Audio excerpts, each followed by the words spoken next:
Let's start with our chicken marinade. Grab a small bowl and have it ready on the side.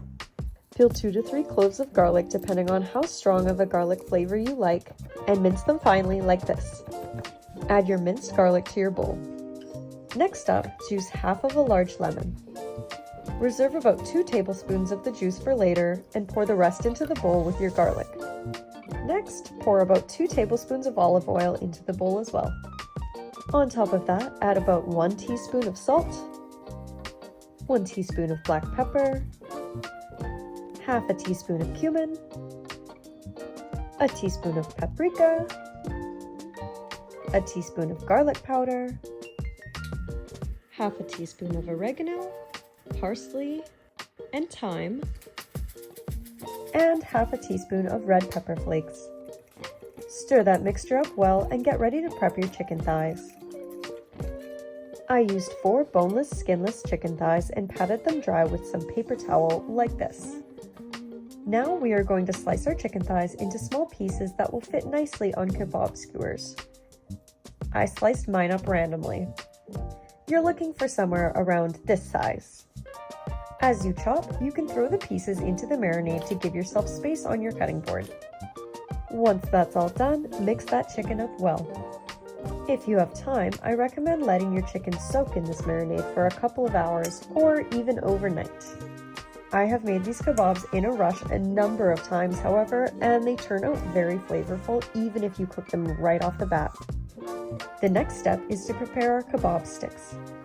When you build a bonfire with dry sticks, they burn, turn black, and catch fire very quickly.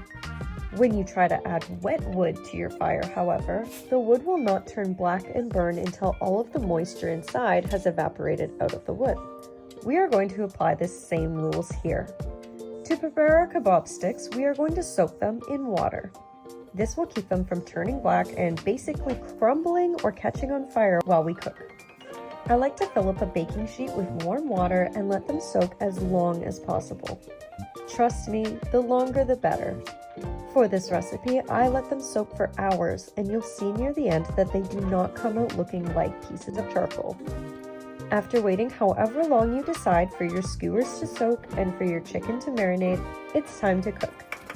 Take your sticks out of the water and dry off your pan. Get some aluminum foil on the pan for an easier cleanup and get your chicken ready to stab. Start stacking the chicken pieces onto your skewers to create 4 equal-sized kebabs.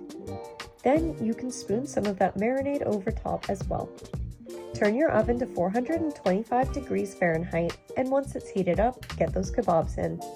I also highly recommend cooking these on the barbecue, but the oven works perfectly fine as well if you are rocking the small apartment life. Bake or grill your kebabs until they get a nice char or at least some good browning on the outside. And while we do that, let's make our homemade tzatziki sauce. For this, begin by laying down your cutting board and get a knife and a microplane or grater ready. You will need dill, cucumber, and garlic. You'll also need the lemon juice that you set aside earlier. To begin, measure out around half a cup of sour cream or plain Greek yogurt. I have made this tzatziki with both and I can't even tell the difference, so use whatever you prefer. You can prep in whatever order you choose, but I'm going to begin with grating my garlic. You can also finely mince the garlic if you want slightly larger chunks or if you don't feel like grating it. Next, grate about 1/4 of a cucumber onto a tea towel or some paper towel. I used a microplane for this as well, but you are more than welcome to use a thicker grater for larger cucumber bits if you prefer it that way instead. Once it's all grated up, squeeze all of those juices out. You'll be left with cucumber shreds in a clump that you can throw into your mixture and break apart when you stir. Next, chop up some fresh dill. I used around 1 to 2 tablespoons worth, but you can add more or less depending on what you like. Next up, add some olive oil, salt, and pepper to season, and add in your lemon juice as well. Mix, give it a taste, and adjust as you please. Now that our tzatziki is all done, our kebabs should be ready as well. Remove them from the oven and let them sit for a moment to rest and cool a tad. While the oven is still hot, throw some pita bread or naan bread in there to warm up. Now that those are nice and toasty, we can put everything together.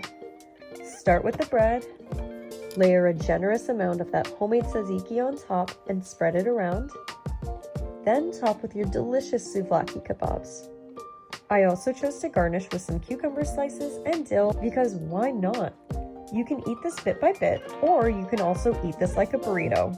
But make sure you remove the skewers first, or else you yourself might become a kebab. Serve as is, or with a fresh Greek salad on the side, or even piled on top. Enjoy!